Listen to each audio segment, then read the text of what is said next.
This guy has like cameras on the side of his truck.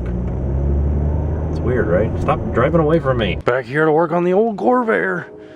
Oh, there it is. I gotta work on the starter again. Megatron. Well, guys, working on a Corvair is all fun and games until you find out that somebody stripped out the ring gear. That's what this whole problem was. Nothing, well, there was something wrong with the starter. The drive gear was no good. But the main problem, what is this? Was the ring gear, which is not fun or easy to replace. Have to drop the entire engine, or at least no, you have to drop the entire engine because the transmission's funny like that. And then take the entire transmission off, and then get to the torque converter, most expensive part of the engine, take that off, more than likely just replace that with an attached ring gear on it. Yay! So we're going to be driving around with the bad ring gear for a little bit. It's not too bad, like it just makes it hard to start. All in all, it's not too bad. So I got those flowers for Jen like a week ago, or less than a week ago. And they all died very quickly. And I was like, hey, 1-800-Flowers, what gives? And they're like, oh no, I'm sorry, would you like new flowers? And we're like, yeah, why not? So they delivered new flowers to Jen today. And apparently, the whole reason that the ones that we got died was because when you get flowers delivered, you're supposed to take the entire bouquet that they made specifically and placed each individual flower specifically so that it looked good out of the vase that they delivered it in, cut all the bottoms at an angle, put flower food in there, and then shove them back in there professionally as best you can. Does that sound like some sort of like a lie to you guys? Some sort of line that they give to people that complain about their flowers dying too quick? They're like, it's not the quality of our flowers. You guys just accepted the flowers wrong. No. You guys want to see some behind the scenes action? Right now, me and Chiz are recording some stuff. He's in there. Hey guys. And yeah, we're recording some stuff. Yeah. It's awkward. I've just figured out. Yeah! Aaron has the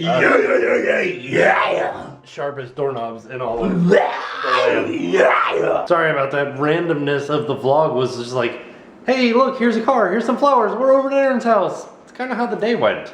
But I wanted to keep you guys updated with the whole fender situation on the Corvair, because it was turning out to be a difficult thing. Because there's the whole company called Clark's Corvair Parts that they make a lot of the parts for Corvairs, but they like, if not enough people buy them, they don't make them anymore.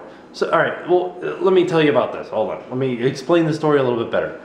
The fender on the Corvair is all messed up. I showed you guys that, and I had found it through them, the fender, but it was cut up into 3 different sections: the first quarter panel, the other quarter panel, and the lower 2/3. And it didn't come with the top part of the fender. And I didn't realize that. And then I looked on their site and it was like the top of the fender was discontinued because not enough people were buying it. I was like, dang it. So I found one on eBay for 137 bucks, but it didn't have the top to it. And I need the top because that got smashed up. What happened was the person that owned it before me like ran it into a mailbox, like a brick mailbox. Yay, good job guys. But then I found this graveyard, which is or a junkyard, up in Pennsylvania that only has Corvairs.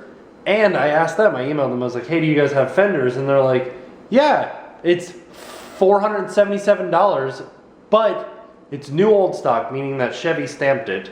And it includes the top of it, which would be awesome because that's everything. Like and it goes to the weather strip panel, so it has like a groove and then an up.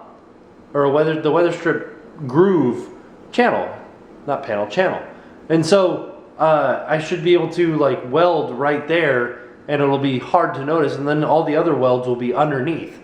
So that's good. That means not like a lot of Bondo and filler work there for me. There's a lot of Bondo and filler work on the rest of the car, but not there. So that's good. And on that note, I am ridiculously tired, so I'll see you guys tomorrow. And now it's time to pay the price.